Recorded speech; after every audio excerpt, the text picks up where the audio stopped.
Like a backstage pass to the world of fly fishing travel, this is Waypoints, the podcast of destination angling. News and events, helpful travel tips, destination profiles, great stories, and expert advice from some of the most seasoned and experienced names in fishing travel. Waypoints is brought to you by Yellow Dog Fly Fishing Adventures, the industry's #1 specialty travel company for the very best insider knowledge, logistical support, and trip preparation. Freshwater or saltwater, international or domestic, Yellow Dog has you covered for your next fishing adventure. And now, your Waypoints host, Yellow Dog founder and director, Jim Klug. JAKO Lucas is a name that is well known throughout the world of fly fishing. He's an international guide, trip host, accomplished filmmaker, social media powerhouse, and an ambassador for some of the industry's strongest brands. As the creative mind behind Captain Jack Productions, JAKO's films are regularly showcased in the annual Fly Fishing Film Tour, with past projects including Chanos Chanos, Gangsters of the Flats, Glorious Bastards, The African Tiger, and several more. Raised in South Africa, JAKO Lucas began fishing at a very young age, spurred on and encouraged by a father who was himself a hardcore and passionate angler. As a young man, he represented South Africa in various fishing competitions before starting his career as a full-time guide in 2006. Since that time, JAKO has spent more than 15 years guiding clients across the globe in destinations that include Mongolia, Norway, the Seychelles, St. Brandon's, Russia, and most recently, the Texas coast. There are great anglers, and there are great anglers who are inherently and consistently fishy. And I can tell you from years of traveling and fishing with JAKO that he absolutely falls into the latter category. If fly fishing had its own dedicated version of Jeremy Wade from River Monsters, JAKO might be that person. He's as legit an angler as anyone I've met in this industry, and he also happens to be one of the nicest guys in the game. Jack, welcome to Waypoints, and thanks for joining us. Hi there, Jim. Thank you so much for having me. It's great to talk to you. I know we haven't seen each other in a while, but it's nice to chat about something fishy. So thank you so much for having me. Absolutely. Well, what I want to do today, JAKO, is mainly talk about your top 10 favorite fishing adventures and destinations. But before we do that, I'd like to ask you to give us some quick background on how exactly you found your way to fly fishing.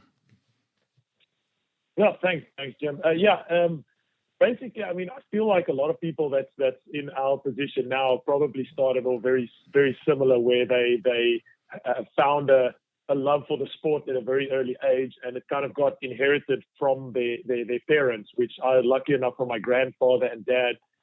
From as young as I can ever remember, I was next to the coast or somewhere next to a body of water where my dad was fishing, and slowly, I mean, the first time I like hooked a fish and sort of just felt that tussle. I mean, it's that instant, I don't know if it's like a primal instinct, but it was just immediately embedded to me, that feeling that I get from being out in nature and connecting with nature in that way.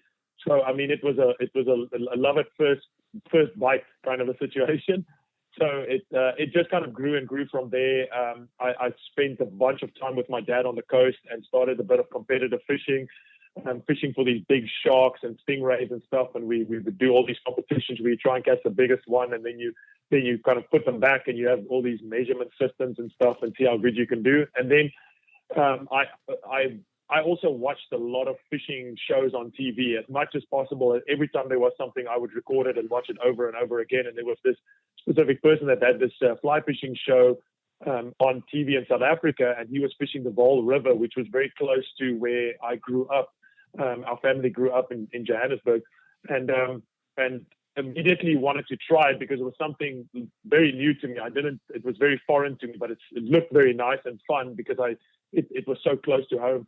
So immediately got myself like this very like cheapest beginner fly fishing set, and I kind of delved in it head first because there was nobody to teach me or anything. So I kind of like looked at different TV shows and tried to teach myself to cast, and it very quickly became kind of an addiction, sport, just love, hobby, everything you can imagine. And I kind of dropped all the other sports I was doing in school and university and just focused on the fly fishing stuff. And then it becomes a thing where I love all facets of fishing, and I don't feel like we should ever be snobbish against any kind of facets of fishing. But for me personally, just that connection you have with fly fishing and with the outside and nature and all that stuff. And there's a lot of elements that come together, particularly with fly fishing, that I just loved, and then wanted to catch every single species on the planet on a fly rod. And and it just progressed from there. I worked at a fish university, worked at a fly shop. Lucky enough, just after a year at the fly shop, I got a job in the Seychelles, and then it just progressed from there. Just I wanted to guide every single location and just spend time with people around fishing. And it was funny because I always told people that I wanted to make a living out of what I love and the passion, and managed to make it happen. I mean, it sounds very dreamy if I say it in such a short term, but I mean, it's come over a very, very long time. And I honestly do love every single moment of what I do every single day. Well, that's well put. And, you've had the fortune, still being a relatively young man, to visit and fish destinations all over the planet. How many different countries do you think you've had the chance to visit and fish to date? To date, I looked sort of relatively. This is close, but about 36 countries that I've been to now, and still, I mean, it's funny when I started looking at how many countries there are in the world, I was like, damn, I'm excited because there's a lot still to go ahead and go and see. But it's been amazing. Like every time I see something new, there's just that urge for seeing the next new thing, and it's nice. I mean, that's the nice thing about fly fishing. I think you can never really get tired of it, and the travel aspect of it too. It's fantastic. It's definitely awesome that you can just keep going and going to the next one and just keep that hunger going. Well, I kind of covered your personal 203 file, as we say, and your background during our intro. But when asked, how do you typically describe your profession and your occupation to someone who doesn't know you at all or doesn't know what you do? What's the quick answer on that one? That's kind of a tough one. I don't even think there's a category it falls under. It's always funny when I do taxes and all the different stuff you have to do as a normal human being. It always asks what your occupation is, and I have never found a selection of what I do. And I always almost say I'm a professional hustler when it comes to I would say my main profession is being a fishing guide, and probably the thing I have the most passion about is being a guide. And then I've been lucky enough to connect with you guys at Yellow Dog and do hosted trips with you, which is something that actually takes me all around the world, and the main thing that takes me around the world. And then I kind of work with sponsors, and we also do some trips together and connect with them on developing products and testing products, which is also awesome. And one thing that also kind of brought me to the Texas side is I work with a apparel company called Dagon Apparel, which is a fantastic apparel company. And I also just started at sort of the fly fishing side of that with Fly Religion. So, it's a nonstop trying to get it all together and kind of make a living at the end of the day. But, there's a lot of things in the works, and trying to, be responsible, because you see a lot of guides and guided locations, but it's always that question you ask yourself, so what am I going to do when I can't really do all that stuff anymore? And I'd love to retire or do a little bit less work someday. So that's the goal, is just to try and work as hard as I possibly can on everything I do at the moment to be able to say that. I think there's so few people in our industry that can actually say, okay, I might be able to retire in essence. I think we'll never retire, but, just like slow down a little bit. So you have to be a jack of all trades. Well, that's a lot to fit in the form of occupation right there. So note to our listeners, if the next time you run into JAKO and ask exactly what he does, it's going to take a few minutes for him to explain that. Yeah, it falls into a lot. Yeah, we're going to have to come up with a new title, just like, fly fishing spiritual leader or shaman or something like that maybe fits. Well, definitely.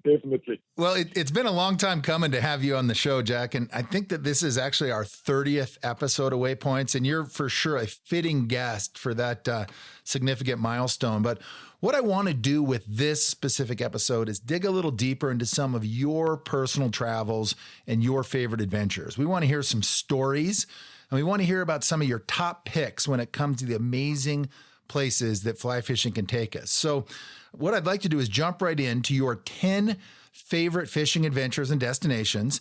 And I don't want to necessarily focus on the most productive areas or the easiest places to access. And I'm definitely not looking for any official endorsements or sales pitches for specific lodges or fisheries. Rather, I want to hear about your personal favorites, the top adventures, and the most mind-blowing destinations that you've collected from your years of traveling and fishing the world. And I know we talked a little bit about this when I said it's going to be top 10. You're like, oh, that's easy. And it didn't turn out to be that easy. No, exactly. As soon as you asked me top 10, I was like, man, it's going to be an easy lineup, no problem. And I ended up with 30 places. It's like, and then where do you cut anything down? You can't cut anything out of that. But definitely, and I managed to come up with the top 10, and it's again probably in no particular order. The one thing that I also a lot of the times would say to guests or people that go on hosted trips, or whether it be guiding them on a boat, is that also the one thing that people also need to understand is that first and foremost they definitely need to understand and appreciate fisheries close to them, like the places that's easier accessible and stuff that I mean, even for example, I'm in Austin, live in Austin now, and I would still love fishing the Colorado River. You know you should never really go away from something that's special and close to you and become like I said again, a little bit snobbish about doing all these exotic stuff, but always keep that as a dream. I mean, we've all been lucky enough to see some pretty amazing places, but again, I love everything of it. So we can definitely delve into those top 10, but I hope nobody points a gun to my head about anything in particular. No, that's fair. And I'm glad that this was a challenging homework assignment for you. I love that. So we're going to work backwards from number 10 all the way up to number 1.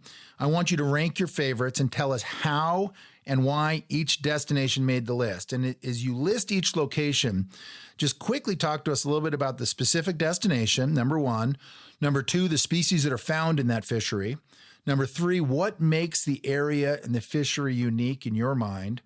Number 4, give us just a quick rundown of how to get there, how to access these places. And finally, number 5, share with us any unique aspects of the destination aside from what we'll assume is typically great fishing. How's that sound? For sure. That sounds awesome. All right. So starting off number 10 on JAKO Lucas's rock and roll countdown here, the greatest hits. Where do we start at number 10? Okay. I definitely would say, I mean, as a child growing up, you see a lot of stuff about the Amazon on TV and very sort of the jungle and everything that revolves around the Amazon. I mean, I presume any person on the planet needs to know what the Amazon is. So I kind of, it was a broad spectrum because there's a lot of fisheries that you can find around the Amazon, whether it comes to all the stuff like the Murray, Kenjam, Xingu, and I mean you can just hop around and every single place would look completely different. So I mean again, didn't want to like put the Amazon in all these different spaces, but if you can go to any of those Amazonian places, whether it be fishing for peacock bass or payara or arapaima or all those exotic fish, I definitely wanted to put that specific jungle fishing in a particular category that they're all very unique. And funny enough, I was lucky enough to just come back from the Amazon Brazil, doing a trip to Pirarucu and Xingu, and the two places couldn't have differ more. So that's one thing that I love about most places that I go to is I go with a very open mindset and the different kind of species. You can definitely have a goal of species that you want to fish for, but a lot of these places that we go to all around the world actually has a diverse array of species that you can fish for. So that's something that's very attractive to me. And again, being in a jungle setting with parrots flying around you and all that stuff, it just makes it so incredibly unique, and it can definitely take you from whether you live in some place like New York or like a concrete jungle where you go to this actual amazing place and you just feel re-energized once you're there, and it's very, very special. Well, the quick rundown on how to get there, it's far away, but it's not terribly difficult. Typically, you're accessing most of the jungle destinations by going through Manaus, Brazil. Yes, correct. The because of the last things that happened with COVID, it seemed like there was a little bit less options currently. I'm sure that will all kick back once the traveling starts, but that's correct. The last trip now we did is we went to Sao Paulo, which is the base, and then you fly up to Manaus, and then you have a chartered flight from there to any of the different locations in that area, which is pretty. I mean, again, it's a few hours, but it takes a bit of time. But it was dead easy. It was very, very easy to do all those flights, and the operators and all the guys have make it so easy for you to travel to those places. So that was simple, very simple, easy to travel. Well, the Amazon definitely deserves a place on this list. I mean, it's so diverse with the species down there. I mean, talk about, just a crazy number of Dr. Seuss-like jungle fish that can be found throughout this area. Definitely a good place to start at number 10. Let's move on to number 9. Okay, number 9 is Costa Rica. I've got that on there again. That's more sort of Central America. It's probably an odd one that I think most people would have not probably, I think, expected in my top 10 list. But again, for me, living in the US now, if I can just also paint a picture of that, not getting distracted too much, but living in the US now, with the majority of people fishing around the world, I would still say would still be American clients that go to all these different destinations. I definitely have a much stronger understanding of how travel works for U.S. citizens, which this one's also very, very simple when it comes to from just a traveling point of view. All you do is like either fly from Atlanta, or there's a few different options, and you just go straight from there to San Jose, and then it's either a drive or a chartered flight, and then you're fishing, which a lot of people have a different feeling about this, but I would still say that it's some of the best tarpon fishing that you can do on the planet. It's not the traditional tarpon fishing, and I would say that I'm not somebody that feels. I love if I can catch a fish in a very specific way. When you sight fish, there's an element where your heart starts racing, and you have to place the fly correctly and all that kind of stuff. Most of the locations you can fish for in Costa Rica, whether you're fishing the Rio Colorado, or you're fishing down in the Sexola River, or you're fishing the Jungle Tarpon Reserve, all of them are majority. You have got a lot of rolling fish, and you were fishing with intermediate or sinking lines. But just the density of giant tarpon in those places, it's difficult to find anywhere in the world. It's just absolutely amazing, and it's a very unique way of fishing. I personally really enjoy it, and also from the element that it's just been so easy to get there and back. I do definitely enjoy it. And a lot of people, when they think Costa Rica, they think, the Pacific side, the blue water fishing, Capos, a lot of these places.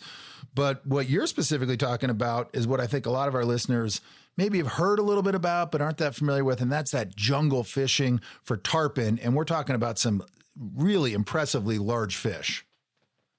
Yes, exactly. I had that same understanding when I first heard of Costa Rica, because you hear of that the tropical blue ocean and the phenomenal pelagic fishing, but then you go on the other side, and there's one of the most prolific tarpon fisheries I think on the planet, because just every time I've gone there, it's just fishing is still fishing, and sometimes there's tougher times than others, but just when you can see the volume of fish there, it's mind blowing. There are different species there that's also again attractive for me when you can fish for. But the Silver King definitely takes the cake, and there's some spectacular things that happen there that's definitely something that I really love. Well, Costa Rica, there it is at number 9. Let's move on to number 8.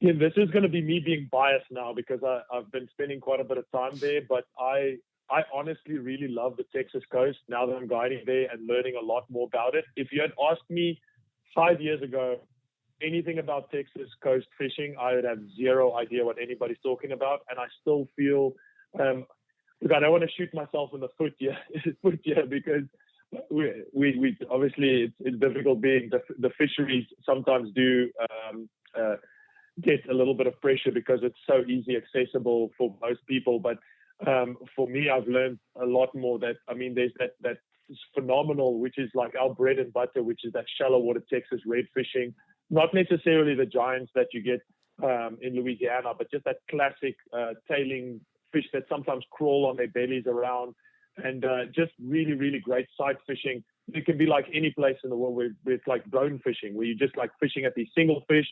I mean, yesterday I had pods of anything from 20 to 30 fish eating shrimps, popping them, fins out, tails out. Absolutely amazing fishing. And then there's a couple of little extra bonuses that I've personally started slowly sort of working on and figuring out with the amazing jacks, which is something that became very close to my heart very quickly, because I've basically built my career around GTs and just catching these giant trevally. But then there's these jacks, which get this very bad rap for some reason. And you can catch them basically, there's a bunch of places that you can catch them all over, like a big part of the US coastline, you can catch them. And they've definitely become also part of my kind of bread and butter on the Texas coast. And there's a black drum, and we do get some good size redfish when it's the right time. And then there's some little sneaky tarpon fishing. So it's got a good diversity too. And again, it's as easy a travel for most people. I find myself, especially during this time we've experienced now, that I'm getting people all around the US that wants to come and fish in these specific local fisheries around the US, which is nice for them to experience the stuff a little bit closer to them. And yeah, I mean, Texas hospitality is still a thing, so you can get definitely good old barbecue and all that good stuff. The place that I guide out of, it's kind of a very unique little spot, so it still kind of feels like you're in another place in the world, but I like it. It's grown a very close a spot in my heart. I really love it. Well, that's a good number 8 on the list, the Texas coast. And I know you're killing it down there. I'm hearing so many great things about your guiding, but I got to tell you, we got to work on your Texas accent a little bit. I probably have to walk around with subtitles so that people can understand. It's funny, that little town, this is just a funny little story. It's so small with that Texas. I started guiding. Firstly, everybody thought I was from Australia. And then one of my friends, his fiance is a teacher in this area. And she said that there was a kid at school, she's like small primary school kid came up and said, "Ma'am, do you know that there's African guiding people in this town?" And it was like the funniest thing, because obviously I stand out like a sore thumb. Like, I mean, people know. So, but it's been good. People have been great. Fantastic group of people. You need to sort of get to know all the local guides and pay them respects. But it's been a fantastic journey. Nice. Well, number 8, the Texas coast. Let's move on to number 7 on your list.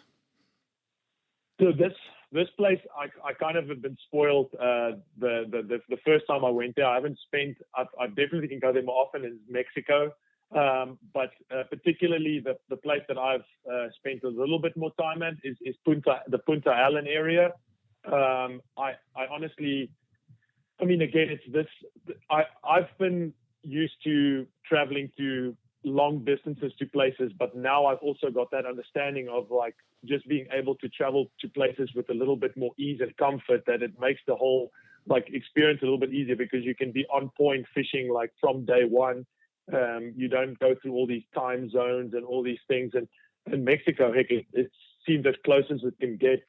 And I think, again, the possibilities are endless with regards to species. I mean, we got lucky enough that we got into the permit really good, but permit will still stay permit. So when you go to Mexico, you go for the opportunity at permit. You can get lucky and do really well with permit, but I mean, they still do what they do. But I mean, there's tarpon, there's bonefish, there's snook, there's jacks. So I definitely was amazed going to all these places that, for me, guys starting to guide in the Seychelles and now going to some of these places, just getting a better understanding of how cool all these different places are and how different they are is really great. And Mexico is a big thing, because not only is there the Punta Allen, but there's the whole coastline on the Baja side all that side that you can fish for all the different species of stuff too. But I really love that fishery, and the guides are just, going to a place also where you can, where the guides are just just good people, and you spend time in Mexico, good food and all that kind of stuff. So it's a whole package, and it's just a great place to travel to. Well, and it's also, as far as international destinations go, probably the easiest place to get to. So often the stepping off point is Cancun. There's so many flights from the States. They're usually really reasonably priced. As you mentioned a second ago, it doesn't take long to get there. So you can, leave in the morning, be at the lodge that afternoon with a drink in your hand, rods rigged, and out on the water early the next morning. So very popular destination. And that whole Ascension Bay area, Espiritu Santo, a little further to the south, it has been red hot this year. It's fishing lights out. Yeah, and like I've got that place to Ishalak, to the X Flats that I've got next year, which I'm super excited because it seems like also like the fishery has just been so on point, and I don't know if it's anglers maybe getting better now or something, but it just seems like it's just been such a good year, like you said. Heck, it seems like it should be harder to catch permit, but people are doing really well down there now. Yeah, it's been good. And I don't know, I'd like to think it's because the permit are getting easier or maybe a little more stupid, but we know that's wishful thinking. Yeah. Well, that's a great addition to the list. Number 7, Punta Allen, that Ascension Bay area. How about moving on to number 6? Number 6 is Australia. And again, I'll probably put that in a whole category because there's a lot of opportunities all around the place there to fish. And a buddy of ours, Josh, has just done such a great job of just promoting these places for people to understand. Because I think prior, Australia was still kind of an off-the-grid place. One thing about it, it is a heck of a travel to get to there, and you should be prepared for a long travel. I mean, it's flying from the US. You go to potentially you go to either Melbourne or Perth.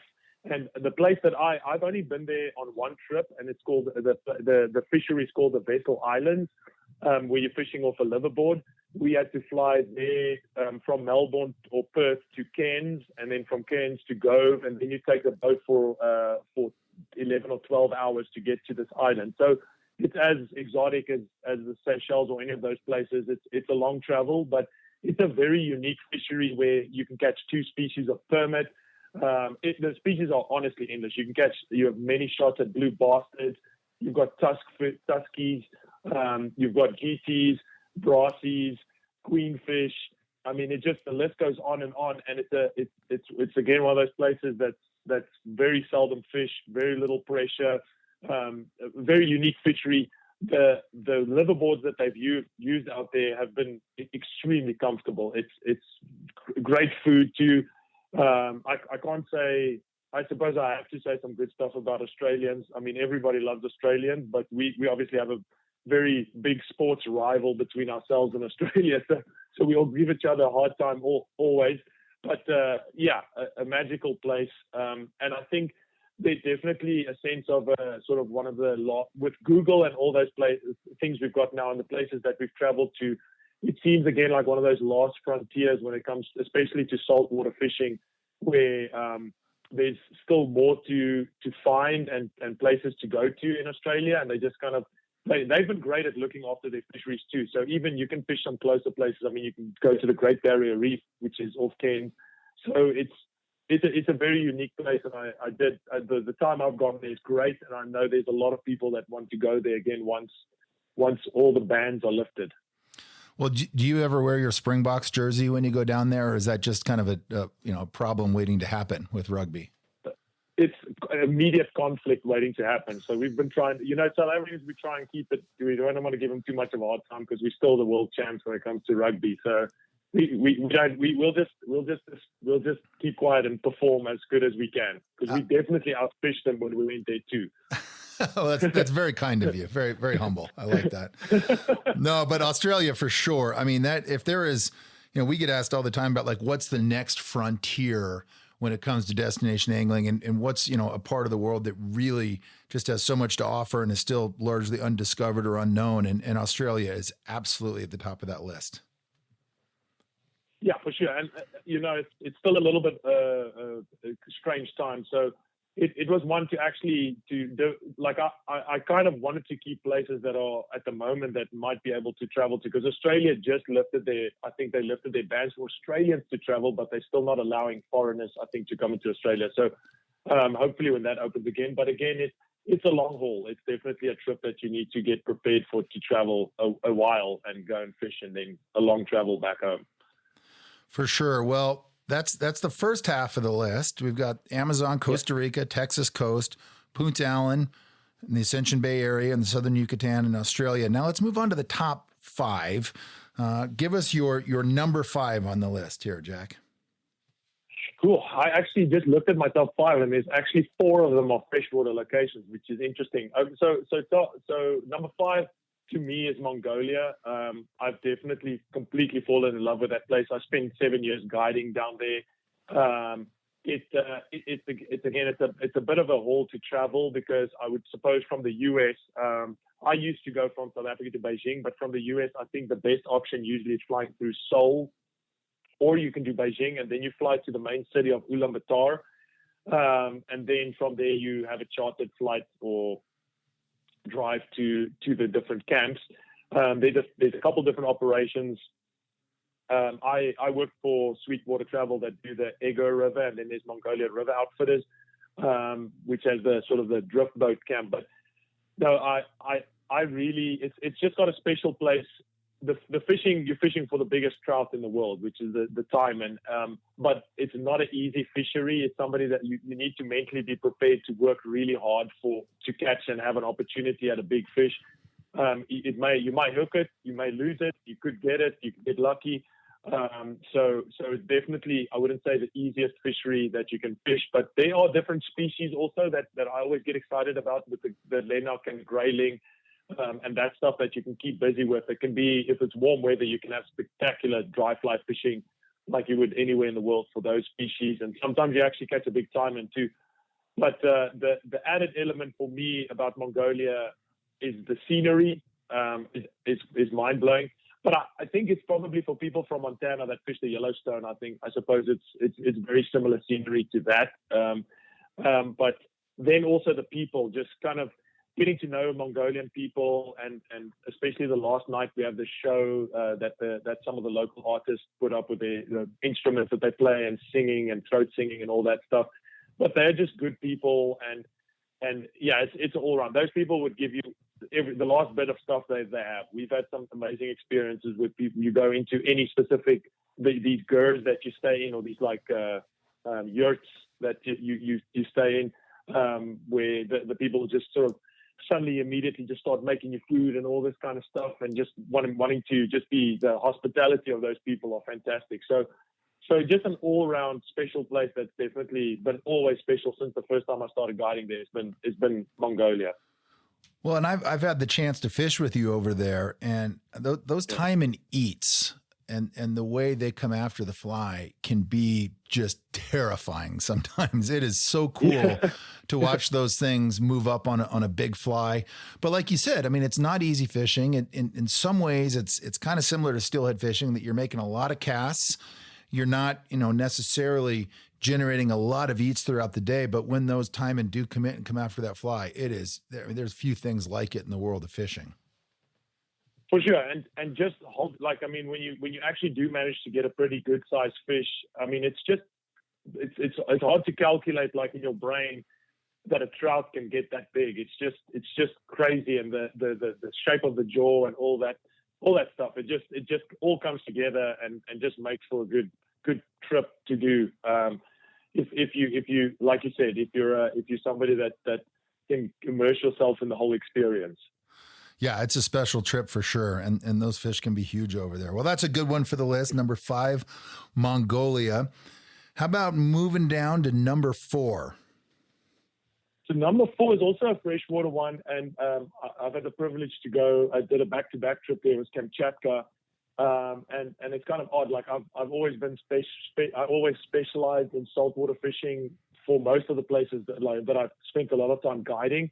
But for me, that Kamchatka experience was just so awesome, with regards to just the setup that's there. The fishing is completely mind-blowing. I feel like now if I had to go anywhere else after this for trout fishing, it's definitely going to be skewed, which I never really try. I mean, I always would take every fishery within its own capacity on how good it is and that kind of stuff. But the fishery there is crazy, and then you've got this beautiful sort of Kamchatka surroundings, and got bears but there also like a huge amount of species that we ended up catching. I mean, I always like had the big rainbow trout. That's all I had in my head. But then we started catching different kinds of salmon, and then that's the serum, what's that one that they call the kunja? Yeah, the super kunja. Yeah, and it was just a cool experience. And the nice thing with my trip is I had a couple of father and son sort of trips that they did on this trip, and it ended up being so cool just seeing how we did the last leg of the trip. We did a camp, just this wilderness afloat, and it's just so cool just being in these tents and just really just doing something a little bit rugged. And but yeah, I mean, it is a hell of a good fishery to go to. So and again, it seemed like a very cool trip for a father and son to do. It's a bit of a travel. Also, again, the flight that I did at that stage was the one through Anchorage in Alaska, and then we flew to, I can never pronounce his name, Petropavlovsk, yeah. Yeah. That one. We just call it Petro. It's easier, yeah. Petro, yeah, exactly. And I mean, then you're in Russia, and then there's a helicopter flight there. I mean, there can be some stuff that people need to prepare for with regards to delays, because I mean, you're going to a pretty unique place, and there's so many river sheds in that whole area. But I mean, the helicopter ride can sometimes be delayed or all that kind of stuff. We'll get talking about all that kind of stuff. But it's a bit of a haul. I wouldn't say like anything crazy, but it's a travel. I know if the Anchorage option is not available, I'm not sure if they have opened it up again, but yeah, they have. They're going to be flying for the coming summer. Yakusha Air announced that they are going to have the Anchorage to Petro direct service, so we're all pretty excited about that. Awesome, because I know the other one is like through Moscow, and that could be a dreadful one. But I think the fishery is something that I still feel that everybody should see. No, it's incredible over there. I mean, you've got the active volcanoes. You're talking about a peninsula that's massive with no roads. As you mentioned, the only way to access these fisheries is via the helicopters, the big Mi-8s, and just the whole adventure aspect is unique. And then, of course, you're fishing what is the cradle of rainbow trout civilization. I mean, where it all started. And these are just incredibly aggressive rainbows. They're not as I always say in my presentations, they're not like these gentle mayfly sipping, kind and timid rainbows. I mean, these things are predators, and it is totally unique when it comes to trout fishing. And it's kind of the one thing I found mind blowing is that a lot of places we fish for trout. When you're fishing a trout pattern, I mean, I've even fished trout patterns in Jurassic Lake, and it's you inducing those fish because they're not that's not what they eat. But at this place, that's what they eat. Like we gill hooked 1 or 2 fish, I think, over the 2-week time. Unfortunately, I mean, we did eat them, but I mean, both fish we opened up, the one had 5 mouths in its stomach and the other one had 8 mouths in its stomach. So they legit just smacking trout all day long. And it's crazy. But you can see when they chase the fly. I mean, you've seen they just try to eat it and keep going for it until they hammer it. So yeah, it's exciting. It's very, very exciting. They hate those flies. They want to kill them when they see them. It's pretty cool. Well, that's definitely one that's worthy of the list there, the Kamchatkan Peninsula. Let's talk about number 3 on your list. So 3 is one that's probably one that you're a little bit wary of, the experience that you had in Bolivia. But Bolivia is definitely had to be up there with regards to I also look at it as it's one of my favorite, and I wouldn't say a little bit of easier hosted trips just because of the whole thing that the whole experience that you get when you go there. In Bolivia, I mean, you from a travel point of view, it's not horrible to get there. I mean, it's from the US. I think you fly to Santa Cruz, and then from Santa Cruz you overnight there in a hotel, and then you take a chartered flight to the different camps that's the Tamani camps that you can go to. So it's not that bad from a travel point of view. And the nice thing, again, you've got this jungle setting, and I what I just wanted for most people to know is that you got to fish a very, very unique area. But, sometimes there's some rain, like rain stuff that happens. So the rivers can like flood a little bit. So the scene, obviously you're going there to fish like this, almost like a chalk stream for these big Dorado and the small like river settings, which is like the goal, and that's what you fish for. Sometimes you end up fishing bigger water that might have been flooded a little bit or something like that. But regardless, I mean, just having that setting with the jungle around you, and you're hiking in these places where there's also still jaguars around, and I don't want to scare anybody off, but I mean, it's a very unique animal. If you see them, they're probably going to run away. It's not like you're going to get in any danger or stuff, but just the idea of going to a place where there's still animals like that around, and the parrots that fly everywhere, and then you've got these high trees, and you spend a little bit of time where you've got some of the native guys that help with the boats and all that stuff. And the Dorado is definitely one of the species that's on the bucket list for these locations, but I think people completely forget about how awesome paku are, and then you can potentially have a chance of catching a sarubi and a yotaranya, and there's definitely like an array of different jungle critters that's out there that you can catch too. But the ferociousness of those Dorado it's pretty hard to beat. And the crazy thing about them, when they eat that fly, they are out of the water immediately. And they'll just keep jumping and jumping and jumping. So I really love that. And just again, then you go back to the native people that you see there, and you see a guy shoot like those sabalo with a bow and arrow, and it just kind of makes us just especially when I spend a little bit of time with people like that, like the native people again, you just realize like we've overcomplicated our lives so much with all the stuff that we've got going on in our lives, and these guys just get on with life, and they're pretty happy, and then we think like we've got a lot of good hunters, but then those guys pull that arrow and they shoot that sabalo like it's nothing, like it's second nature. It's awesome to be in those places. Yeah, Bolivia, it without question is in my top 3 as well. I've been fortunate enough to do several trips down there, and I don't know that there's a cooler destination, and there certainly is not a cooler fish on a fly rod. I mean, those Dorado are absolutely incredible when you hook into them on a 9-weight in those small rivers. And so often, as you were talking about, the conditions can change down there in the jungle. If you get big rains, you can get, the water can dirty up. It can go up substantially, but you're still fishing and you're still finding fish. But when it's low in some of those jungle rivers down there, I mean, it's almost like you're fishing the Gallatin River here in Montana. That's what it looks like. This crystal clear water, big boulders in the river. And then you look down and there's these, 20, 25 pound golden speed demons that are holding in this water. And you just can't believe that type of setting exists. It's without question one of the coolest fisheries on the planet. Yeah, it's sometimes the first encounter I had with the big Dorado. I mean, the pocket of water that it was sitting on was basically just enough of water to hold that fish. It's crazy what they sit in, and just, I mean, I think they just and you never, no Dorado is safe for other Dorado. It seems like they'll just attack each other too. It's just like that they go from like chilling in a current to like crazy in a split second, and it's just like it's nuts. And the one thing that stood out for me that is something I'll never ever forget is just also how some of those native guys, it's so funny. We've got like these lycra pants on and these boots and gravel guards, and I mean we look so bad. Like, and then you got this native guys walking around barefoot, and they've got no sunglasses on, and they see the fish before you every time. Yeah. Every single time. Yeah, it's pretty incredible. No doubt. Well, yeah. Bolivia definitely belongs on that list. And now we're down to your final 2. Number 2, what do you have for us? Okay. This one is also because a bit of bias now, being from Africa, and a very special place to me is Tanzania.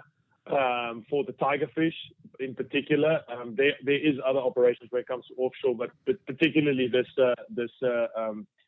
tiger fishery in Tanzania, the Manyara and the Ruiji River, with African waters. It is the travel is a heck of a travel. Be prepared. I mean, it's a heck of a one. You can either fly through Dubai or Paris, and then you fly from there to Dar es Salaam, and from Dar es Salaam you overnight there, and then it's a chartered flight to the concession where these two river systems are on.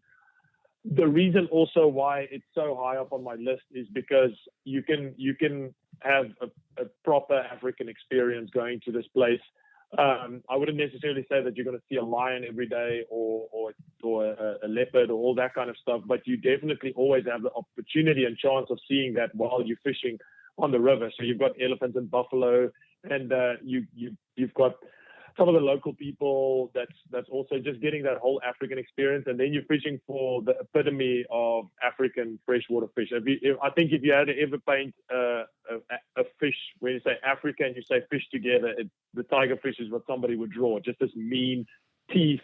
Also, again, people compare them sort of close to Dorado, but they've just got this ferocious set of teeth and just look mean. And I personally, to me, it's probably, if not in the top three, but for me, almost the hardest hitting freshwater fish on a fly rod that you can get. I mean, the trips that I've done there, it's like your fingers like line burns trying to set the hook on those fish, and just the speed. And I mean, it's a roller coaster ride, because you also lose a heck of a lot of fish because of those teeth and how quickly they hit the fly. But it's a great all round sort of if somebody wanted to combine something with I mean, you can do trips where you go fish the Zambezi or those places and still do a African experience where you go on a safari.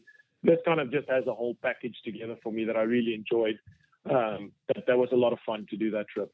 Yeah, that is a special one. And I tell you, I don't know that there's a fish out there that hits as hard as those tiger fish do when they commit. I mean, so often it feels like they're going to literally yank the rod out of your hands the way they hit. Yeah, for sure. And they, I mean, it's amazing. I mean, there are some other species in that river too. Like I know there's been some big vundus caught on fly, and then they've got one fish that's actually very unique. It's almost also like a paku, same species that you kind of get, but then you get the yellowfish and stuff too, which you can play around with sort of during the course of the trip. But I think it's hard with that place to get your mind off of how that tiger fish just hit the fly and just doing that the whole time. I mean, it's crazy. Well, fitting for number 2 on your top 10 countdown, Tanzania for African tigerfish. Now we are down to your final number 1 pick. I have a pretty good idea what this is going to be, but tell us what number 1 is on your list. Okay, number 1 should be on most people's bucket list, and that's the Seychelles. I think from a fish side, from the different variety of species that you can catch in the Seychelles, and the how good those fisheries get looked after and how just phenomenal like they are, it's going to be hard to beat that from a saltwater perspective. As we know, like I've learned now traveling from the US, it can be also again a little bit of a beatdown with regards to just going that distance and the time difference once you arrive there. Mostly, I think I would believe most people, and 90% of our clients with Yellow Dog travel to Dubai, which sometimes a nice option to do going that direction would be to stop over in Dubai for a day and fish for queenfish, which is also something that kind of gets you in that time zone. You kind of get a little bit of a great fix of fishing, get you more excited for the Seychelles trip coming. But you can also do that coming back. But traveling through Dubai, then you go to Mahe, which you'll overnight there, and then from Mahe you take a chartered flight to the different atolls. For me particularly, I didn't want to point out any specific atoll because I think every single atoll has its own unique element, and all of them are amazing in their own respects. I mean, you've got they've all got, like I said, they've all got their different characteristics. But let's say, I mean, just going there fishing for, obviously a lot of people go there for the giant trevally, which is a great fish to fish for. But I always encourage people just to keep their minds open and not get GT fever, which guiding there for a very long time is something that is very hard for people to move on from. But then you got the bluefin trevally, you've got groupers, snappers. One of my favorite fish is triggerfish, just sailing in front of you, that sight fishing element. And then you make a perfect cast and he either refuses the fly or eats the fly and breaks the fly in 2 pieces, or or all that kind of emotions that goes through, and they are just spectacular to fish for. We got the Indo-Pacific permit there, which is a beautiful species of permit. And it just, the list goes on and on. I mean, the offshore fishing is phenomenal. You've got the parrotfish, which is absolutely amazing and looks like it's from another planet. And just all of that milkfish. It just, the list goes on, and you can just keep yourself busy. I always say to most of my guests now in Texas, sometimes when I'm guiding, I get stumped a little bit for sometimes, like, man, it's not happening here. Sort of, what's the next step? What can I do, like, to kind of guarantee maybe potentially getting something on the line? In the Seychelles, it always felt to me like if somebody has an open mind frame, I can always try and make something happen with some kind of species of fish, which we kind of get spoiled with out there. And guiding out there, you can definitely be a little bit spoiled when it comes to that stuff. But again, it's like any other fishery on the planet. You're still dealing with you're dealing with Mother Nature, you're dealing with tides, you're dealing with all sorts of stuff. And I believe any form of fly fishing, you always need to expect that you're going to deal with some kind of element that might not always go your way. But it's very special, and you're in a very pristine environment. Yeah, the Seychelles are so unique. It's a different universe. But, in every year, I think when you collectively look at the different operations on the different atolls, there's something like between 65 and 75 unique species that are caught on the fly. And think about that. I mean, how many destinations, how many fisheries can make that claim? It's one of a kind, no doubt about it. And God, we could talk for hours about the Seychelles. We could do multiple episodes just on the Seychelles. It's so great. But what a solid list. I mean, there it is. JAKO Lucas's top 10 favorite fishing adventures and destinations. Counting them down and recapping: number 10, Amazon, the Amazon fisheries in Brazil primarily. Number 9, Costa Rica, and specifically the jungle tarpon fisheries. Number 8, the Texas coast, where Jack is working most of these days and guiding when he's not traveling the world. Number 7, Ascension Bay, that Punta Allen area in the southern Yucatan. Number 6, Australia, specifically the Wessel Islands. You talked about that.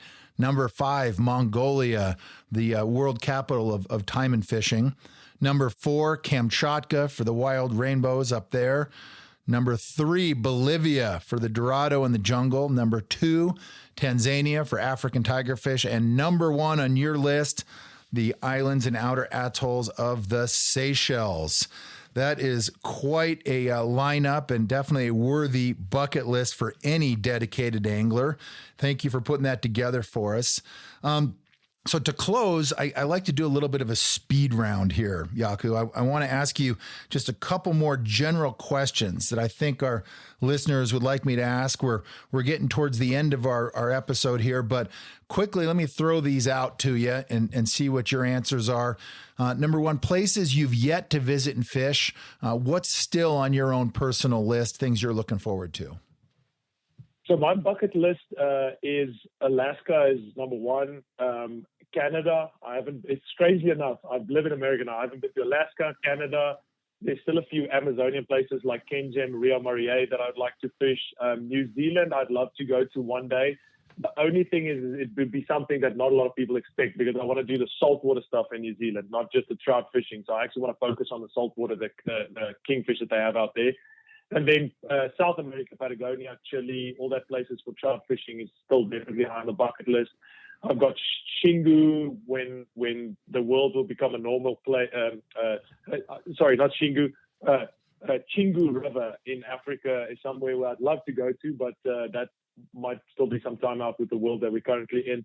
I still want to fish all the different trout fisheries around the U.S., Papua New Guinea, Nicaragua, Iceland, and Greenland. I think that's kind of like a sweet short list that I've still come up with, and I can probably still go on because I can nitpick on a lot of different stuff. For sure. That, it's amazing. And there is no end to the amazing places that this sport takes us. And that's an aggressive list, but I have no doubt the way you fish and the way you travel that you will knock off every one of those in the years to come, for sure. So let me ask you this next question. And this is a tough one to narrow it down, but give us just a few quick key takeaways, things that you've learned from your travels over the years, kind of some of the key secrets and insider knowledge of a travel pro. Yeah, I mean, there's definitely a couple of key stuff. I'd say one of the top ones, firstly, is that when somebody books a trip with an operator, they need to understand. Like, I know a lot of people want to book a specific. They always ask for what's the best time, because even on Texas coast, I get people asking me what's the best time. But at the end of the day, a lot of operators, they schedule their season during the prime time of the year. I mean, they're not going to schedule a season over the monsoon season or anything like that. They schedule their seasons particularly over the best time that you can fish for those fisheries. There are a different couple of elements that you can look at, but I've had, again, a good example, because I spent so much time out there, is in the Seychelles, where somebody would ask me, like, what's the specific week that's to go to? And honestly, I've been on those atolls where we've had some of the best fishing in the most random times that you can possibly imagine. You know, like we always say, the GTs are maybe a little bit more of a tidal movement, which historically, yes, it is, but you can have this phenomenal GT session during a neap tide. So sometimes there's just these things that happen. And one thing that's the most important thing for me, for people to remember, is that I know some of these places are pretty expensive. I mean, I know that people spend a lot of money to go to these places, but at the end of the day, everybody out there is going to do their best to give you the opportunity to catch all these fish. The guides are going to do every single thing they can possibly to make you have the best time that you can possibly have. But there are a lot of elements that still come together. You can't buy fish. The fish will happen. Nothing can be guaranteed. The day you decided to do fly fishing, you've accepted that sometimes you're going to fail. It's inevitable. Doesn't matter if you spend $30,000 to go fish a river in Norway for the biggest Atlantic salmon. Chances are you're not going to catch it, but you're going to have the opportunity every single moment you have a fly in the water to get that specific fish. And that's the opportunity that you kind of, paying for. It's like, I want to almost say it's like big game fly fishing, where you go to these places and you have the opportunities to fish for these different fish. And then where it will flow into this next element is to be ready for when those moments happen. I don't think, it's hard. I know a lot of people work hard also to be able to afford these trips. But if you can just somehow find a little bit of time to just at least practice a little bit on your casting, or just prepare yourself for the trip with regards to fitness or small things like that. I know people are very busy, but these things, being a little bit of fit, or being able to place a fly, not necessarily a 90-foot cast, but if you can do like a 30-foot, 40-foot accurate cast, that makes a world of difference to the guide, and then it will enhance your trip tenfold, because every moment that there's an opportunity, that you can seize those opportunities to the best of your ability, and hopefully then you're ready for it from a physical point of view, and just placing the fly and mental and all that kind of stuff. So again, that's just a few small elements. And again, the key thing for me, which I mentioned in some of those locations, is just to keep an open mind frame on that fishery. If you're on a specific tide and you don't see GTs, but there's 100 bluefin, catch the bluefin. Don't say, okay, I'm going to hold off, unless you know that you kind of accept the failure aspect, that you might not catch a GT and you're happy to move on. But keep catching whatever. If there's whatever fish is in front of you, catch it, because it'll make that period of time when you do see your target fish so much shorter. Because if you walk a flat and you only want to catch a permit on a flat too, we all know you might get that opportunity. You've just walked past 10-pound bonefish or something in any given place. So I would just say keep that open mind frame. And then with regards to that travel element, I've mentioned quite a few exotic places here, which is a long way to travel, except at every point of your travel, something can go wrong. So the best thing is to definitely just go with the flow and don't stress yourself out. If a flight gets canceled, find out what the other options are.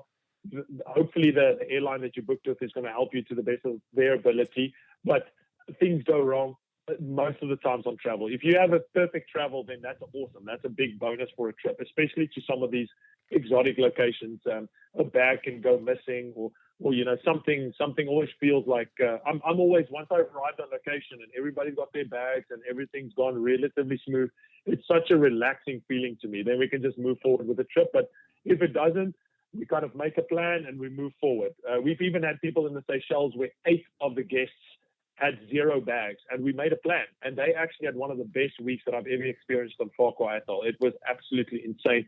they were relaxed about it. We managed to scrape boots together. They got some clothes. It kind of worked out. But that's the best way, just to go with that flow. And the one other key thing that'll go with that, the bags, is just to not overpack these things. I know it's fly fishermen, we want to cover every single element we possibly can, but this is where that trip information that you get pre-trip is so valuable. 90% of people still don't read those things. They arrive on location without something, or they've got too much of stuff. If you just put that packing list that the operator does before that is there because they've traveled there several times and they know exactly, or the operator would say, maybe you don't need this or cut that out the list, but that's there for a specific reason. And that would just alleviate, because a lot of these places now, especially the exotic ones, are getting very limited on what they can with regards to baggage because of the chartered flights and all that kind of stuff. So weight becomes an issue. So you definitely have to try and keep it within the specific frame. But I think that's definitely stuff that'll end up making the whole trip experience a lot better. Just a few small things. Again, we can probably talk about this for hours and hours. Well, no, those are great takeaways, though, and awesome advice from a lot of years of being out there in the field. How about some of the biggest mistakes that anglers can make when traveling? What do you see as, time and again? We talked about overpacking. I think that's a really big one, bringing too much stuff because you're fearful of leaving anything behind. You do your homework, you bring what's needed, but you stay light. What are some of the other common mistakes that you see? Yeah, I think what some guys do now, I wouldn't say like it's necessarily something that's like crazy, but one thing that people need to understand now, also with a lot more locations that we travel to, it's easy to travel with your fishing bag. Like a lot of people travel with these rod and reel bags around the US, but at the moment for international travel, that's become very difficult. Most of the times you have to check in those bags. And one thing that I would always suggest to people, again, now living in the US, I know a little bit more of comforts and stuff with regards to traveling, not having to lock your bag or stuff like that. But need to understand, if you're going to some of the places, a lot of these places are third world countries. So you need to have the mindset that there's potentially a good idea. I mean, you're traveling with a lot of money's worth of equipment. So look after it, put a lock on your bag, put a cable tie, just something just as a backup on that stuff. And need to understand, like particularly with reels and hooks and all that stuff, I still see people trying to go through a security check with hooks in the bags, and then they're surprised when the guys want them to take it out, or pliers. Like, I mean, it's just simple things like this that they still sometimes you kind of just forget. I definitely get that, but sometimes, I mean, it's just you just neglect to just take in all those details. And for me, I mean, I'm a South African living in the US now, but some stuff that I started doing very early on is try and get TSA pre-check and global entry. That stuff, again, I came in from Brazil and literally scanned my face and walked straight through. It makes all those small things, because if you're traveling for a long time away, you've got a little sleep or very uncomfortable trying to be on a plane, and especially when you go back home, you just don't want to deal with trying to get through all these things, and just make it as easy as you can for yourself. But again, like, you will get such a good rundown of what, and even some of the locations that I've done multiple times now.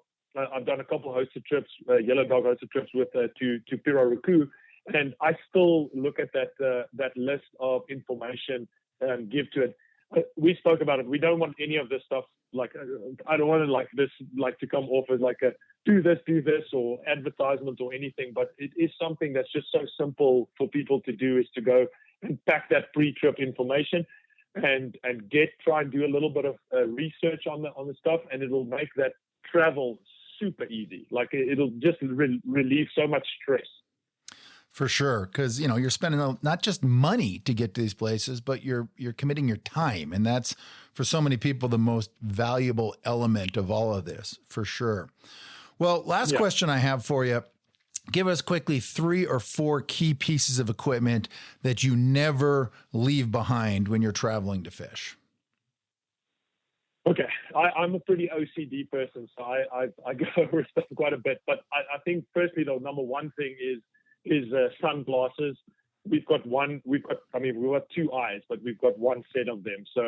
Not only from a protection point of view, but quite a few of the places we've mentioned are sight fishing locations where a good pair of polarized glasses it can be priceless. I mean, it can just help you see the fish when the guide points it out, and just again protect your eyes. You're going to be casting sometimes giant flies around, and the wind's going to blow, and you're going to have it all around your face, and you just want to make sure that you protect your eyeballs, because definitely you don't want to deal with any. I've seen some pretty horrific stuff in all places of like Norway. I've seen somebody get a hook very close to its eye, which is very scary. But yeah, it's a simple thing there, and I always pack a couple of pairs. I pack a pair of low light ones and then just general ones. So if it's possible, or you can just get a general, like a whatever amber lens that's easy, that covers most spectrum.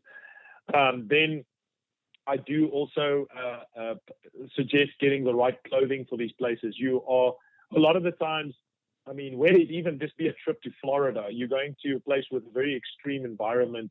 If you see me guiding in the Texas coast, I'm covered from head to toe in clothing that protects my skin. I'm quite a fair skinned person. So I very early on luckily realized as a guide that this is my natural suit that I have to look after my skin. So you can't, with regards to having a good pair of like pants and shirt that's good performance gear and that can get the water off you pretty good, and also the sunblock. You just can't have enough of that stuff around. And I still see, I've got guide friends that still don't use sunblock, but they're going to look like a piece of biltong or beef jerky very, very soon. It's just not good. And we can preach this stuff to you as long as we want, but this is stuff that everybody realizes when they get older. It's just the thing that we're only in this world for a very specific amount of time, and it's actually not that long. I mean, I feel like during this COVID time, we've lost already 2 years of our lives just seeing stuff and all that stuff. So yeah, those are definitely the first two. And then between a waterproof bag, which is something that almost becomes absolutely invaluable when you do some wade fishing at specific spot. Most of us want to carry a good camera with us now to just to capture some of these spectacular moments that you are in these locations. I always feel it's so sad when you don't get good pictures when you go to these places, because all these moments that we do at any specific location is a once in a lifetime experience. You can catch 150 GTs. They'll all be different kind of scenarios. And there's nothing wrong with getting as many pictures as you can going on a trip. You still want to look after the resource and you want to look after the fish, but with a waterproof backpack, you can make sure you have your backup fly lines. You've got your flies. Especially when you go to some of these extreme locations, you want to make sure everything also stays dry. You're going to go to Bolivia. You're going to have a torrential downpour. You can expect something like that in the Amazon, Seychelles. The beautiful picture that we sometimes also see on the postcards is not exactly what we experienced. We, like this last trip to the jungle now, we went through an electric storm that was one of the most frightening things that you'll ever experience. But that's just these places. That's just what you kind of get expect. So if you can protect all your valuable stuff and flies and fly lines and cameras and all that stuff with a good waterproof backpack, that's great. And I'm a snacky guy, so I like to always you go to these places and you're not always used to the food of these places. So, I like to try and taste different stuff, but sometimes if you pack in a little snack that you're more used to just to get some energy back, that's the same thing goes with snacks and I think liquids to stay hydrated in all these locations where there's, most of the ones we mentioned are pretty tropical locations, and I've seen a lot of people not stay hydrated and then they have a horrible week going forward. Or they just don't eat stuff, eat anything. So those couple of small things make a big difference. Again, the packing list is there, and there's a lot of stuff that's very important to your whole experience. But these are things that I think people sometimes forget. I've seen people arrive at sight fishing locations without the right sunglasses. It pains me. Well, all great advice and key pieces of equipment. Well, JAKO, this has been awesome. Thank you so much for sharing some of your stories and your top 10 list of some of your favorite fisheries, as well as your travel advice from a lot of years of globetrotting with fly rod in hand. It's been awesome, and thanks so much for joining us today. Thank you so much. If I can just quickly sort of just last few thoughts is that particularly with the places we've mentioned, I can tell you now, anybody that listens to this podcast, be assured that there's a whole list of places that I haven't mentioned here that's absolutely amazing to go to. And the one thing I also just wanted to say, just having traveled again now pretty recently to a very exotic location that, we've been through a very strange time and everybody's had a very, very tough time. And I feel like if you just listen to people when it comes to this weird disease, which direction you ever go to with the COVID stuff. But traveling is out there now. Do a little bit of research to places that you can travel to. I was very, strangely enough, frightened with all the news I received about Brazil. I traveled there and it couldn't have been easier travel ever. I mean, a couple of COVID tests, that's it. And then otherwise the traveling is as simple as you can find it. You follow the instructions. And I think the important thing for people to remember is you can keep yourself locked off for a very long time now, because it's not going to probably be resolved within the year or so. So look at places. You can start traveling again. It's awesome. Don't miss, because the only thing we can be rich in is life and experience. The money doesn't help you start just go out there and do your traveling. That's right. Good advice. The world is reopening and it is time to get back out there on the water. So thank you for sharing that, and thanks for joining us. Well, that's it for this episode of Waypoints, the podcast that is 100% dedicated to travel, adventure, and exploration. Be sure to visit yellowdogflyfishing.com to plan and research your next fishing trip, sign up for newsletters and new podcasts, and stay up to date on the latest travel news and developments. Join us for our next episode of Waypoints, and remember, life is short, and no one ever regretted a life of adventure. This has been another episode of Waypoints, the podcast of fly fishing travel and adventure angling. Waypoints is produced by Brian Gregson, with music provided by the Steep Canyon Rangers. Visit yellowdogflyfishing.com for more destination profiles, travel news, and expert advice, and be sure to join us for our next episode.